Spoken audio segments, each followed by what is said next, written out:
Welcome back, good people. So we are in the final episode of season 1 of the Whole You podcast. I want to thank everybody for tuning in. It's been by God's grace that I was able to get through this. I was actually going to quit around number 4 or 5 because it's been a battle. I understand what my fight is. I understand what my assignment is. I understand why it's been so tough. But none of that has made it easier for me to follow through on it, to be frank. It actually makes it tougher because you begin to see that when God has you on assignment to help people, you oftentimes do it at the detriment of,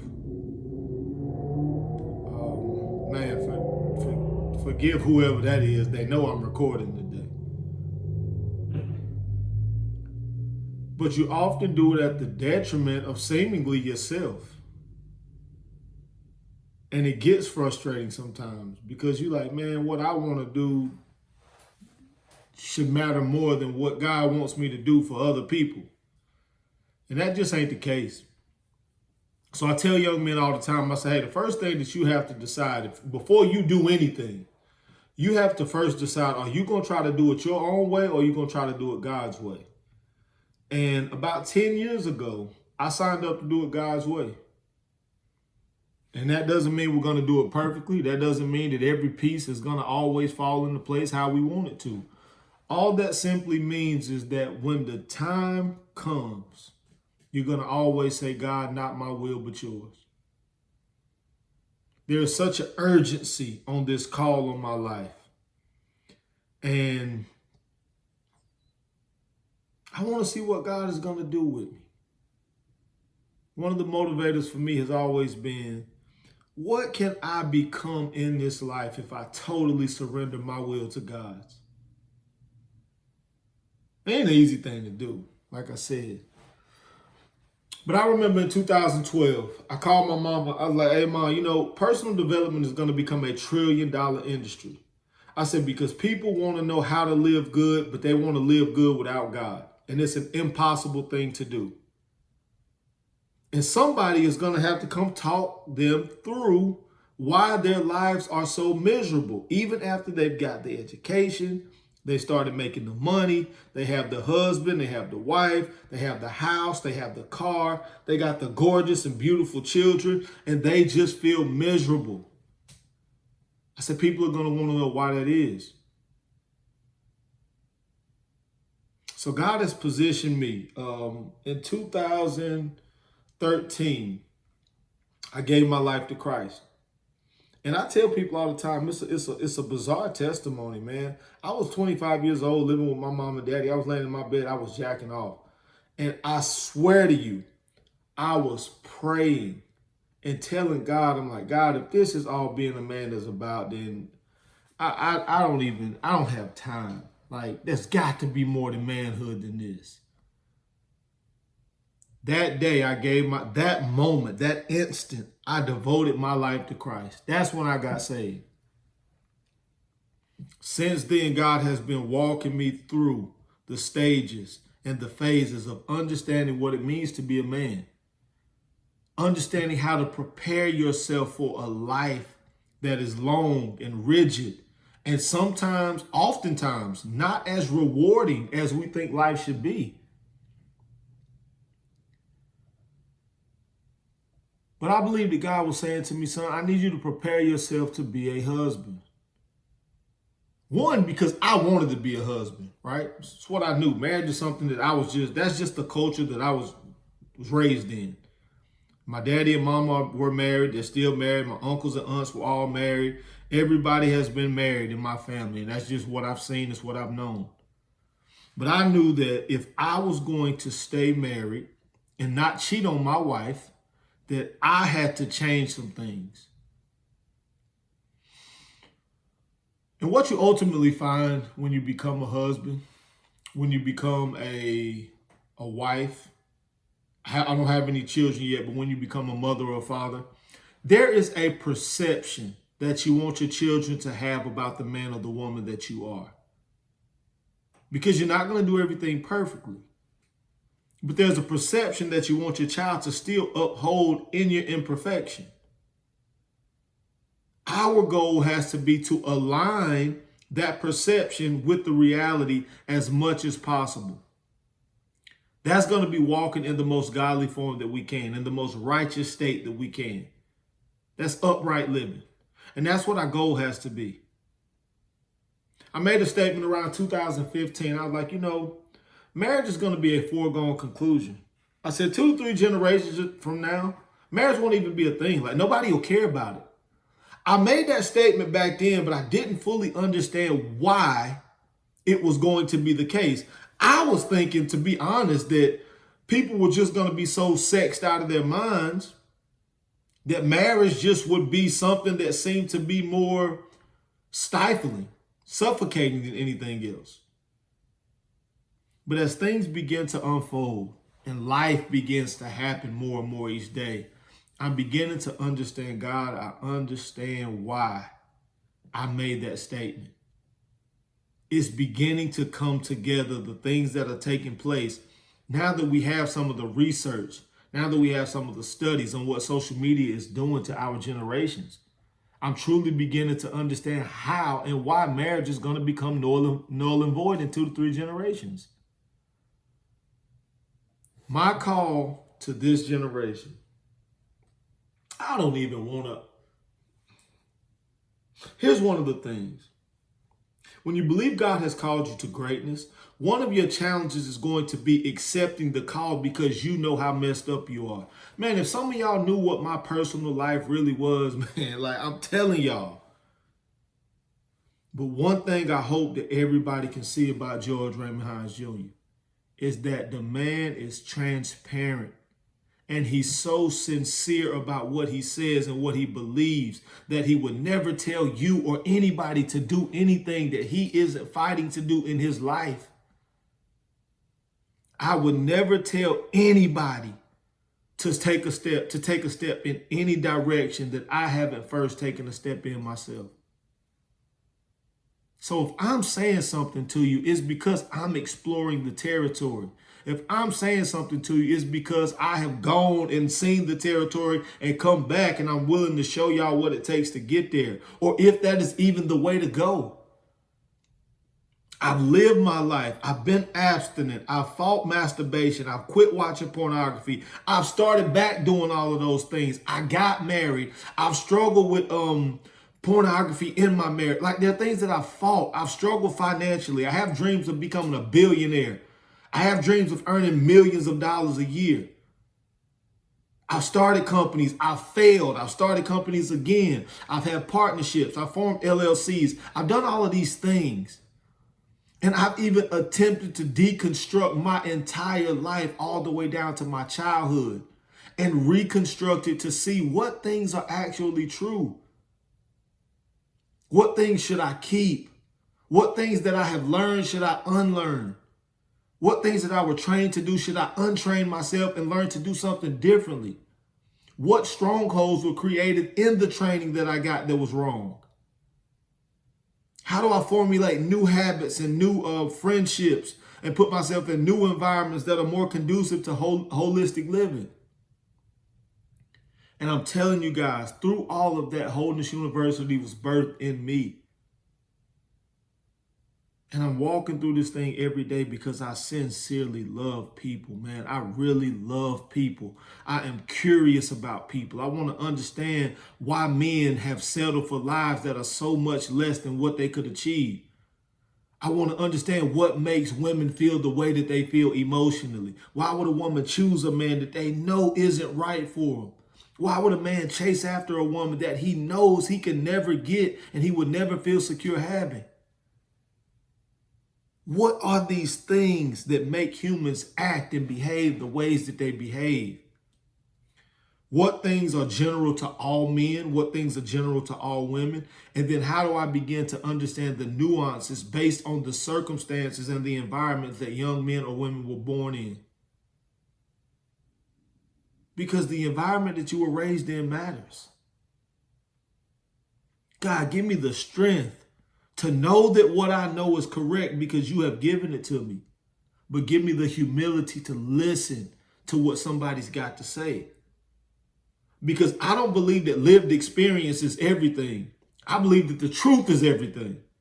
But I believe that lived experience can provide the context that we need to help somebody arrive at the truth.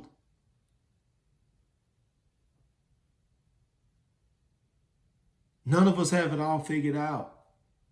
None of us have fully apprehended. The Apostle Paul says, not that I count myself to have made it or to have fully apprehended, but I continue to press toward the things and that upward call in Jesus Christ. He says, I'm no longer looking back at the things that were. I'm looking ahead at what can be in Christ Jesus. I tell young men this every single day. The one thing that I know for certain in my soul is that Jesus Christ had to die. Without the death and the blood and the resurrection of Jesus Christ, then we have no hope for living.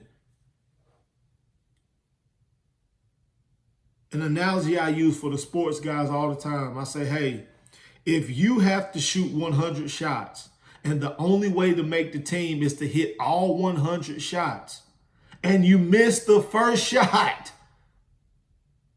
is there any point in shooting the other 99? Even if you hit the remaining 99 shots, you don't make the team. And the enemy has taken that mindset and he's made us feel and he's tricked us into believing that since I can't be perfect, there's no sense in even trying anymore. But that's why Christ had to die. And Christ says, hey, I know you missed that first shot, but I need you to still put up them other 99. And I need you to trust that in me, with your faith to continue to shoot and to try with your very best effort, that I can get you on this team. And his grace is going to be different for some of us.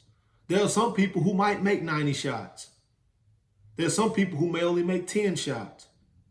But for those who make 90, they shouldn't look down on the people who could only make 10. But for those who only made 10, they should have a greater, what they should have is a greater reverence for the price that was paid for them to get in the team, or on the team rather. We have to know where we stand. And in knowing where we stand, we can know what it takes to get to where we're trying to go. Make no mistakes about it. We are here on this earth, and Jesus Christ says that I come to give you life and life more abundantly. Make no mistake about it that the only thing that we have to be certain about is whether or not we're going to heaven or hell. That's the first thing. That's the first thing. That's the first question that has to be answered. I don't care who you are. Did Jesus Christ truly come to earth as God in the form of a man? Did he die? Was he risen again on the third day? Did he truly rise with this power in his hands? If he did, I got some changes to make. If he didn't, then nothing matters. I can be good or good or evil, not even a concept at that point, but for the sake of saying, I can be good if I choose to be good, but any day I choose to do something other than what I would consider good, it's okay. And nobody can look down on me or frown upon me because there is no true measuring stick for it all. In that basketball analogy, if everybody makes the team, whether they hit 100 shots or no shots, then somebody says, I don't even want to shoot. I just want to be on the team. We can't make an argument for why they shouldn't be on the team. That's what we have to figure out in this generation. The reason I press for marriage so much, and I'm telling you, when you look at the Bible, Jesus and the Apostle Paul both say, hey, listen, the optimal path to get to heaven is going to be to remain single. See, before the fall, and the fall happened in Genesis chapter 3. So we only get into 3 chapters of the first book of the Bible. The Bible has 66 books, and some of the books in the Bible have countless chapters. We only get through the first book, the third chapter, and the fall takes place. From that point, it is my belief that singleness ultimately, especially in the New Testament, according to the teachings of Jesus Christ himself and the Apostle Paul, they say that the optimal path to heaven is through singleness. The only people who can live that life of singleness are the people whom God has gifted to live a single lifestyle. And when I say a single lifestyle, I mean a celibate lifestyle. You have decided to devote your life as a single man or woman to God until you reach eternity. And if you cannot do that, meaning that you have sexual desires that you want to fulfill here on this earth in this fleshly body, then you in fact are called to marriage. The Apostle Paul even instructs us that it's better to marry than to burn with lust and passion. But I tell you, if you only marry for sexual fulfillment, you are going to suffer. And the reason I believe you're going to suffer is not because you shouldn't solely marry for sexual pleasure. It's because we have taken sexual pleasure and we've done it our own way for so long that to honor God and to marry for sexual pleasure, we've diluted it so much that the thrill of sex will be gone by the time we choose to marry. The Bible says the stolen waters are always sweeter. So if you have been stealing a thing your entire life, when somebody finally gives it to you freely, it's not a big deal to you. Because that lust and that thrill that drove you to want to do it before is no longer there. The enemy has 3 tactics to use against all humans: the lust of the eye, the lust of our flesh, and the pride of life. Our bodies want things. Our bodies want sexual passion. Our eyes want a bigger house, a finer woman, more money. The pride of life tells us that what I believe is right, my truth is right. And I'm not listening to anybody that don't agree with what I got to say. So social media, bring it all present day. Social media has allowed us to formulate these microcosms and these environments, what they're called positive affirmation loops, where I think something that may be ridiculous. I connect to somebody else who thinks it. They connect me to a community that thinks it. The community reaffirms my thought, and then all the way around until I'm just in this space where everybody thinks what I think, everybody thinks what I think, and everybody feels what I feel. And anybody who doesn't think or feel what my group or community thinks, and every group is marginalized today, if everybody doesn't think or feel what my group thinks and feels, then they are somehow hate. Anything that they think or feel against what we think or feel is hatred. They're bigots. That's a dangerous world to live in. Because in order to formulate a society that leads us all down a path of growth, we have to be able to contend with each other's thoughts. And without that contention of thought, then we're left to these microcosms. And everybody becomes more extreme. Which is why today, if anybody says they're Democrat, then anybody says they're Republican, they want nothing to do with each other. You can't even come sit down at the table anymore.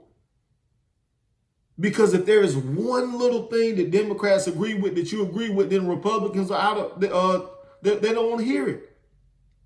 If there's one thing that Republicans say that Democrats don't want to hear, then they don't agree with it.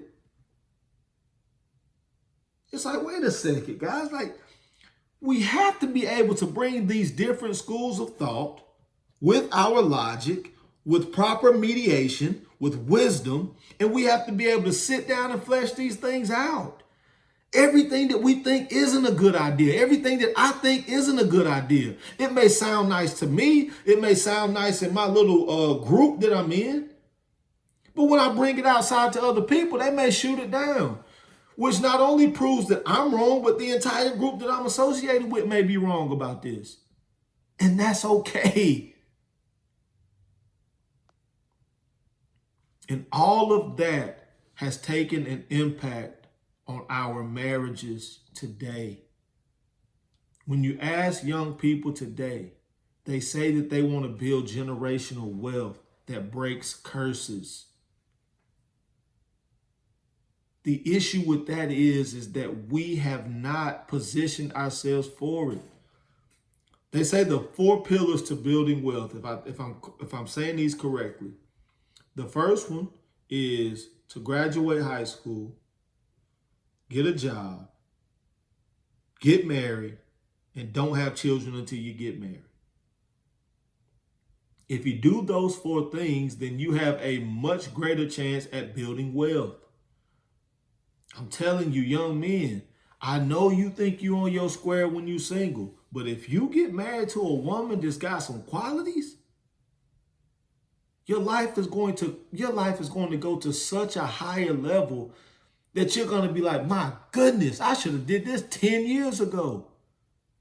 But because of how you lived your life, because of how I live my life, there are going to be some challenges that come with marriage that's going to make me say, I wish I would have never done this. Or I couldn't have done this for 10. I could have waited 10 more years to do this. We have to be able to realize and recognize what the truth is. And we have to be able to realize and recognize where we've been living a lie. I believe that we need marriages. But I believe that men today are unfit for marriage. I believe that young women today are unfit for marriage. The entire generation that we came from, they're entirely different than we are. The things that we know that mama put up with, young women today, they're not putting up with that. Young men today are trying their best to express themselves in a way that I ain't ever heard my daddy try to express his emotions to my mama or my uncles. But today, men are actually stepping into emotional intelligibility so that we can be able to have a conversation about how we're feeling. And then the fight is always, well, he's in his feminine. She's in her masculine. It's like, well, those are energies. There are days when a man may be a little more feminine. There are days when a woman may be a little more masculine. But we can't pretend that we know and understand how to pinpoint every single piece of it all. We can't pretend that it isn't a convoluted state or space.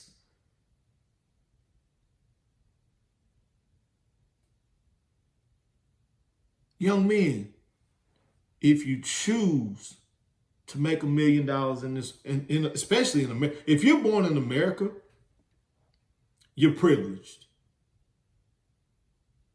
Some people believe if you're born white in America, you're more privileged. Well, I believe that if you're born to a 2-parent household in America, you have no excuse not to become anything in the world that you desire to be, because in America, you can do it.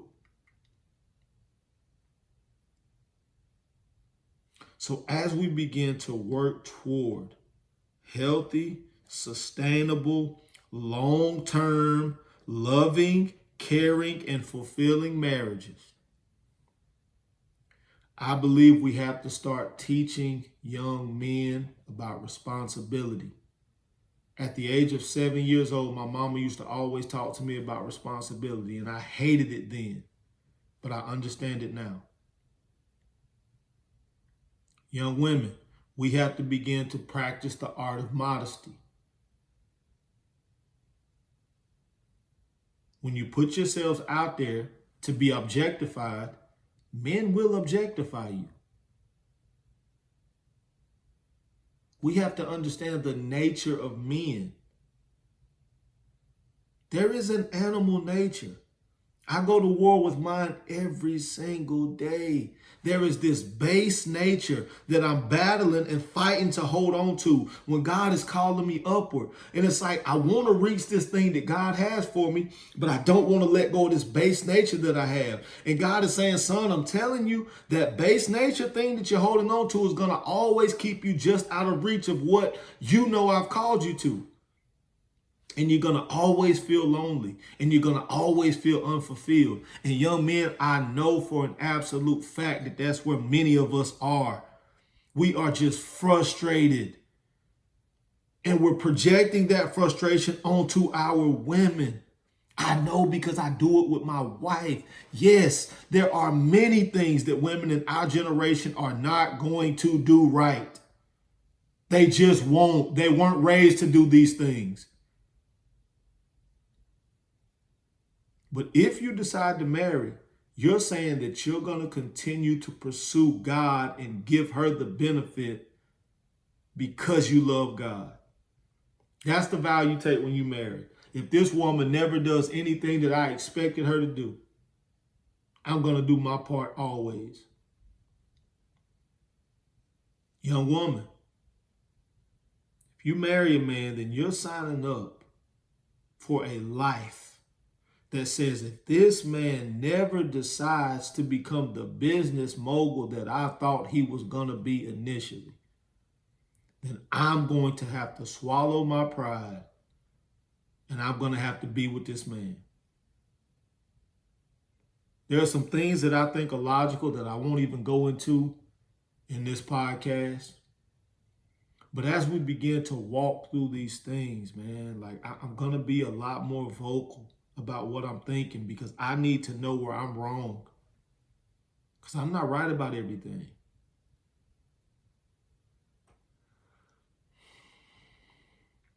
I heard a quote last night. And I know it seems like I'm all over the place, but I promise you I'm not. I'm just talking about marriage. I'm talking about how in 2 to 3 generations, marriage won't really be a thing. But I heard a quote last night. I heard a gentleman talking. His name was Scott Galloway. And Scott Galloway said the 3 resources or the 3 things that, the 3 things that women are looking for in men are typically resources, intelligence, and kindness.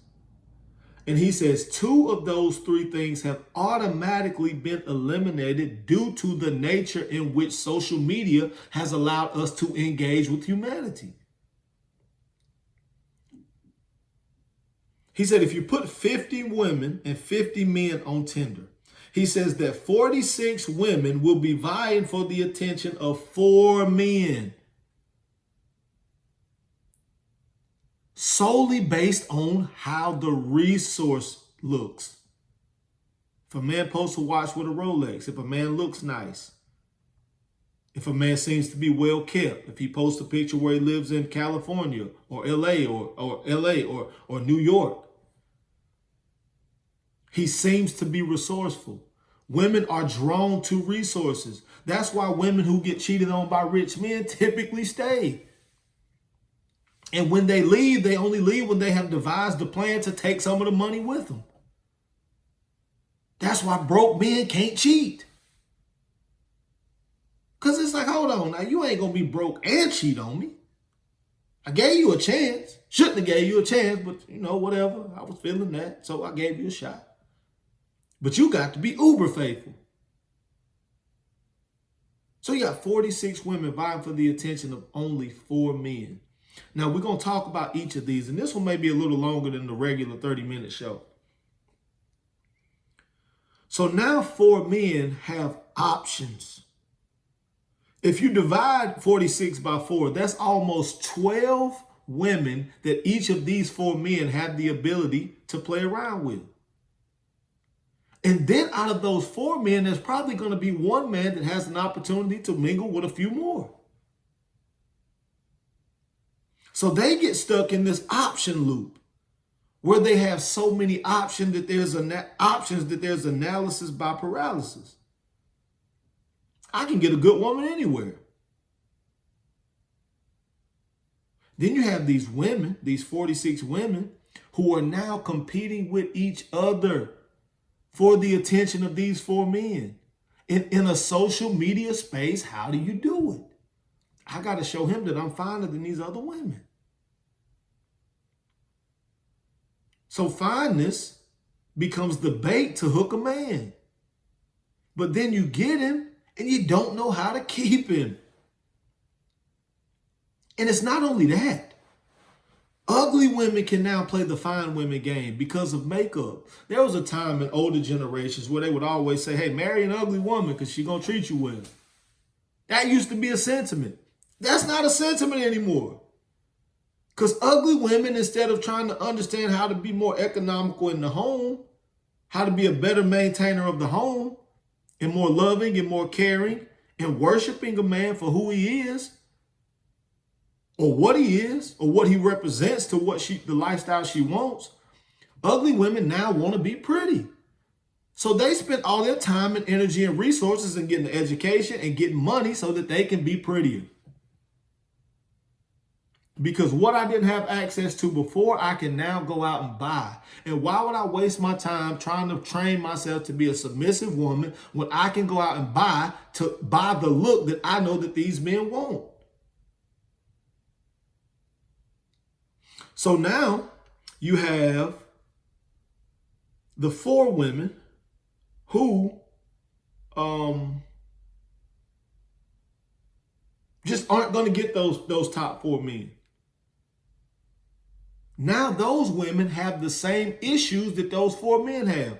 They have 46 men who are trying to get their attention because the other 46 women are captivated by the 4 men. So now these women have expectations that are so ridiculous because sexually, a man gonna have sex about anything. Like I got some homeboys that are bougie, but man, listen. Most men gonna hit anything. If you look decent, you can, trust me, ladies, you can get some sex.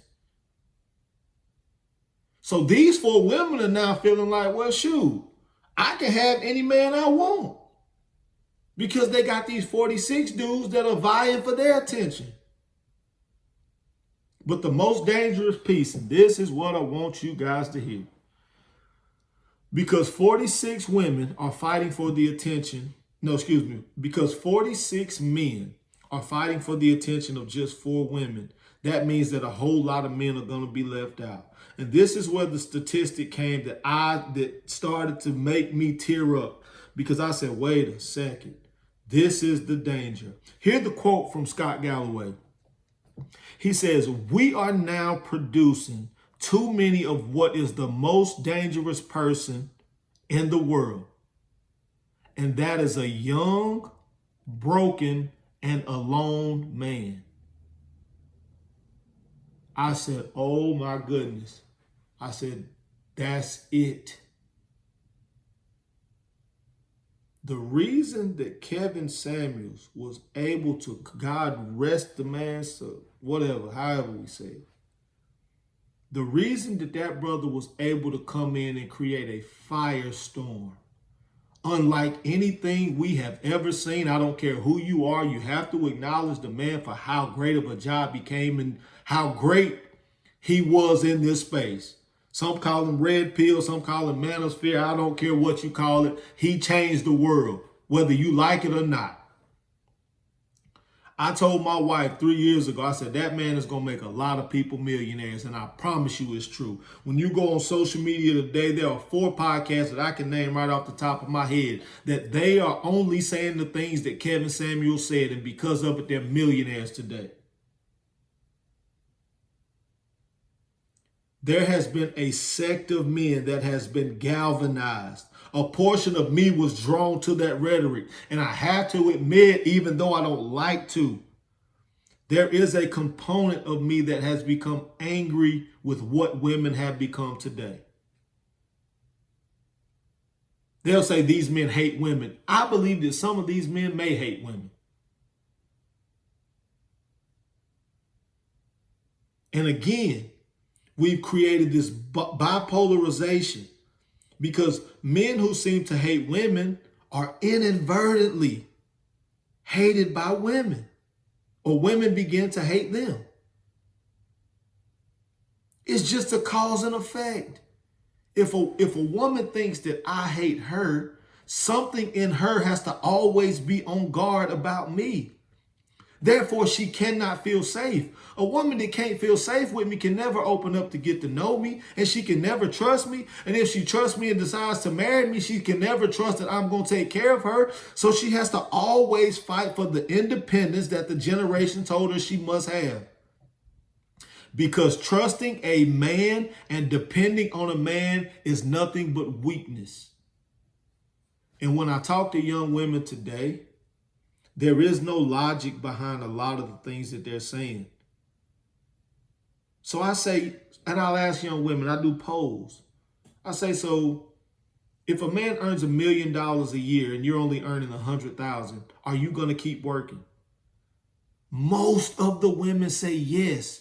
I'm not working for the money. I work because I love what I do. And ladies, for a few of you that may be true, but for the vast majority, that's a lie.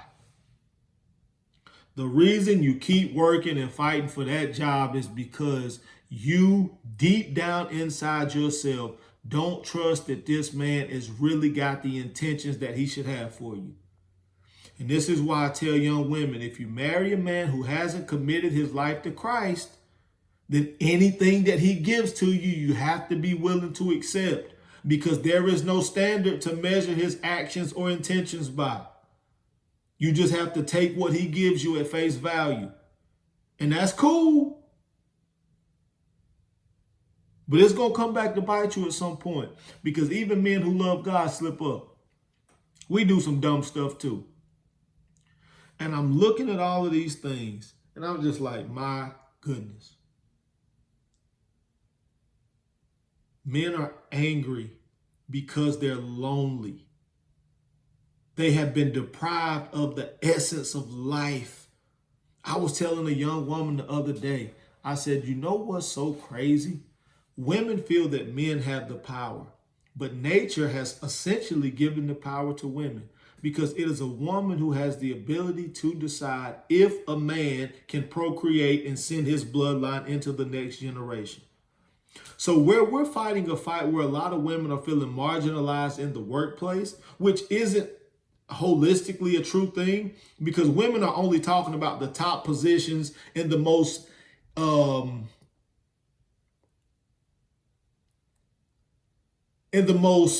lucrative positions that come and are facilitated by the most ease. Because young women, y'all can make $100,000 easily. You'd have to do some stuff that you didn't want to do, and you'd have to put yourself in some dangerous situations. But you can make 100 grand easily. But because men are willing to put themselves in those dangerous situations and places, that lends a large part as to why men are earning more money than women. But then there's another side to it, where women are becoming more educated than men, to the rate of 2 to 1 women graduate college at the rate of 2 women graduate college at the rate of every 1 man that graduates college. So now marriage becomes slighted because women typically don't want to marry men that they're more educated than. And the only factors that allow her to overlook his lack of education are how he looks, his ability to be intelligent or kind, or his financial status. But because most of our interactions happen on social media, when a man reaches out to a woman who's more educated, she looks at his profile. If he doesn't look good enough, he doesn't like he has the money, she can't know if he's intelligent or kind. She dismisses him. That man becomes lonely. He turns to pornography. Another stat that came through says 1 in 3 men in America, 1 in 3 men in America, solely based on their attractiveness, have not had sex in 12 months. 33% of the young men in America today haven't had sex in a year. And I'm not talking about men who voluntarily have chosen not to have sex. I'm talking about men who can't get a woman to lay down with them. What do you think that man is going to become in the future? He's isolated. He's full of pornography. He's full of foolishness. And he's essentially sitting there with the thought that, hey, I'm not only going to die alone, but nobody is even going to remember that I'm here because I don't have a son or a daughter. to carry my name on in the next generation. Now, some of those men are going to create something amazing. Some of those men are going to write amazing books. But a lot of those men are going to have nowhere to turn but infamy. And they're going to want to do something to make a staple in society, to let people know they were here. That's dangerous. And if we don't begin to recenter ourselves, and we've all played a role in this. And I'm not saying, ladies, that it's your responsibility to marry a weirdo. I ain't saying that. What I am saying is that we have to begin to really push ourselves to get back in public spaces. COVID was a curse in so many ways other than us losing money.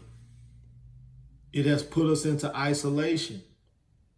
People don't see enough people. Young women, you're not going into enough places. You're not going into enough spaces. You're not posting enough on social media. You're not talking to enough men. Smile more, get out more, laugh more. It's not about being more sexy. It's about being seen more.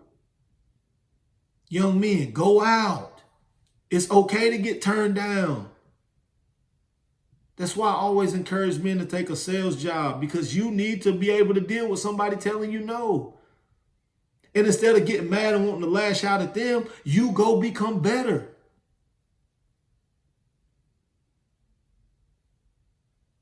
I love the fact that I can go out and be told no 50 times, but I have the perseverance to press for one more attempt to say, for somebody to say yes. And they do. And I earned that dopamine hit. Coming home, queuing up Pornhub, turning on pornography because I'm frustrated and because I'm mad, it allows me to get a reward for something that I have not earned. And it begins to build this entitlement in me. And within that entitlement, I begin to lose touch with reality. And if we don't start to face some of these things head on, not only are marriages going to be failing, but the family fails, then the community fails, and then the states, the cities within the states fail, and then ultimately the country fails. And before you know it, we will be serfs. We will be slaves to our emotions. We will be slaves to our perversions, to our desires. And none of those things will have aligned themselves with God. Jesus Christ is the Savior.